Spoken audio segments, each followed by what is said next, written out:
Saya akan melakukan pemeriksaan fisik pada tungkai bawah untuk memeriksa adanya penyakit vena pada pasien.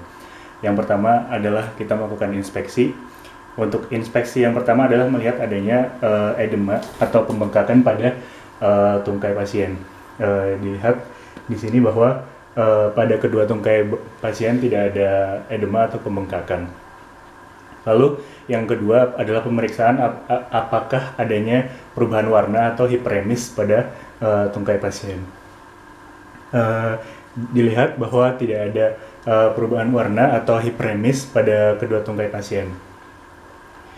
Lalu yang selanjutnya adalah memeriksa adanya adanya pembuluh darah yang membentuk seperti spider vein atau telangiectasis. Pada sisi anterior tungkai pasien tidak ditemukan adanya spider vein atau telangiectasis. Yang kedua adalah memeriksa apakah adanya pembuluh vena yang membesar atau yang disebut sebagai varicose vein. Kita lihat juga tidak ditemukan adanya varicose vein pada tungkai bawah pasien. Yang selanjutnya kita memeriksa apakah adanya hiperpigmentasi pada daerah gaiter pasien. Daerah gaiter merupakan daerah di bawah lutut hingga bagian atas kaki. Di sini tidak ada hiperpigmentasi pada kaki pasien.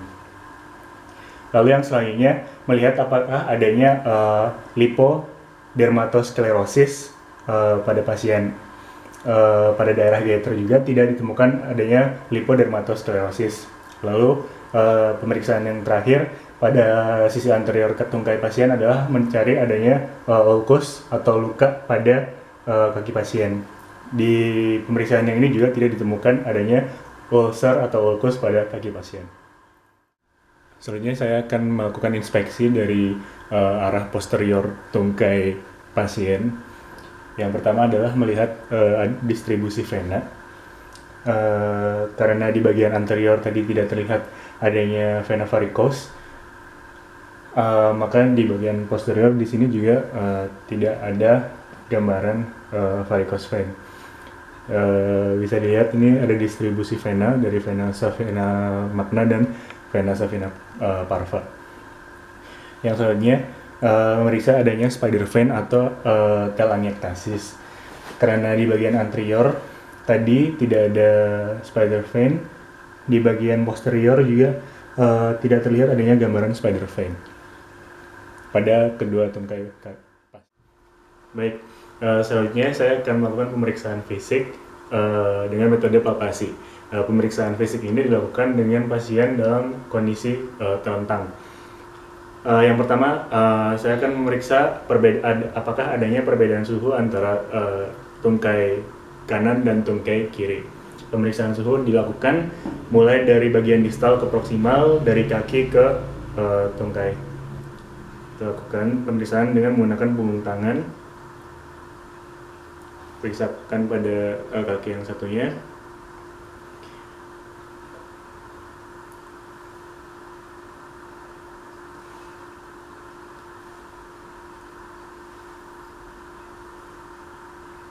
Baik, pada pasien secara umum tidak ditemukan adanya perbedaan suhu antara tungkai kanan dan tungkai kiri.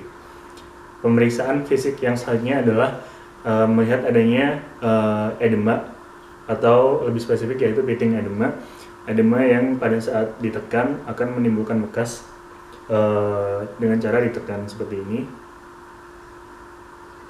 Pada pasien jaringan setelah ditekan kembali ke bentuk semulanya. Jadi pada pasien untuk pitting edemanya adalah negatif di kedua tungkai. Pemeriksaan yang selanjutnya adalah menghitung waktu capillary refill atau capillary refill time pada jari-jari kaki pasien. Metode yang pertama adalah dengan cara menekan kuku pada pasien hingga warnanya menjadi pucat, lalu melepasnya dan mengukur waktunya. Namun jika tidak memungkinkan memeriksa di kuku karena adanya lesi atau sesuatu, maka bisa dilakukan di bagian kulit. Pemeriksaan dilakukan di semua jari pasien. seperti itu. Lalu yang selanjutnya adalah melakukan palpasi pada arteri kedua tungkai pasien. Ada beberapa titik arteri yang dapat diperiksa pada tungkai, yaitu yang pertama adalah arteri dorsalis pedis, terletak di antara jari pertama dan jari kedua, ditarik ke proksimal, diperiksa dengan dua jari seperti ini. Pada kaki kanan, arteri dorsalis pedisnya terasa kuat. Lalu lakukan pemeriksaan pada kaki sebelah kiri. Pada kaki sebelah kiri pasien juga pulsasi arteri dorsalis pedisnya teraba dengan baik. Lalu titik arteri yang kedua berada pada bagian medial malleolus, di bagian posteriornya, di bagian bawah. Di sini kita dapat meraba pulsasi arteri posterior tibialis, arteri tibialis posterior. Kita raba dengan jari seperti ini. Pada kaki kanan pasien, pulsasi arteri tibialis posterior teraba dengan kuat. Pada kaki kiri pasien,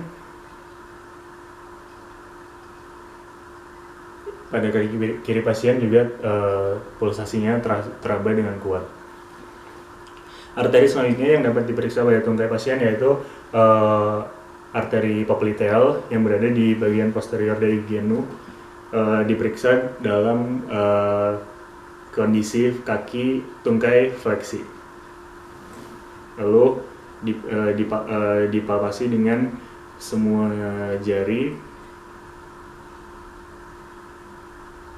Untuk arteri popliteal sebelah kanan teraba dengan kuat, lalu dilakukan pada tungkai sebelahnya.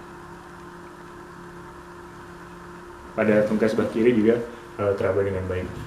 Lalu arteri selanjutnya adalah arteri femoralis, ada di bagian inguinal. Kita raba pada bagian seperti ini. Lakukan juga pada tungkai sebelah kiri. Pemeriksaan yang selanjutnya adalah melakukan Homan sign.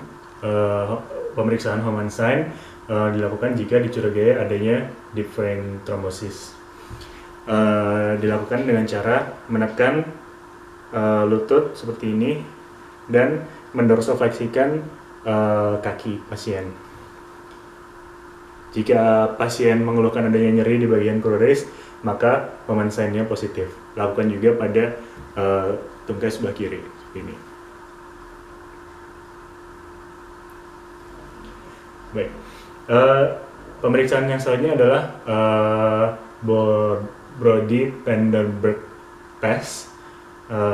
Dilakukan untuk memeriksa kompetensi dari vena tungkai bawah pasien.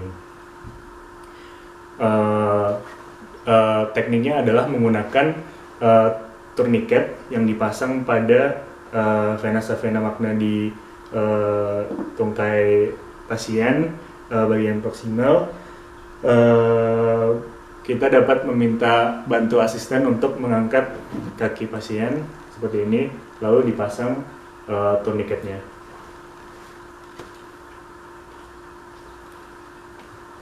Dikat aja.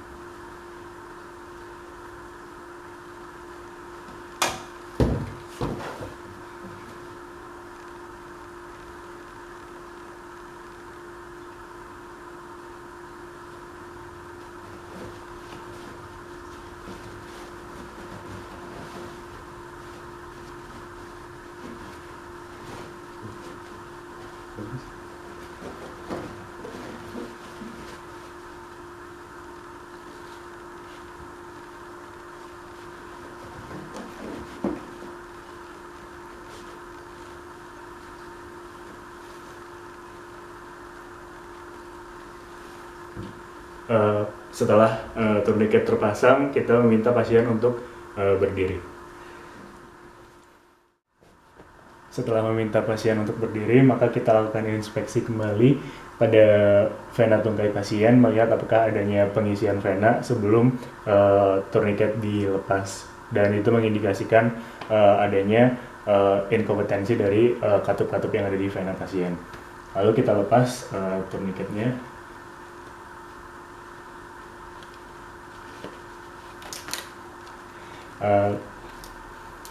Lalu melihat apakah adanya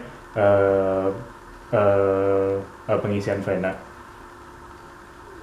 pada vena tungkai pasien.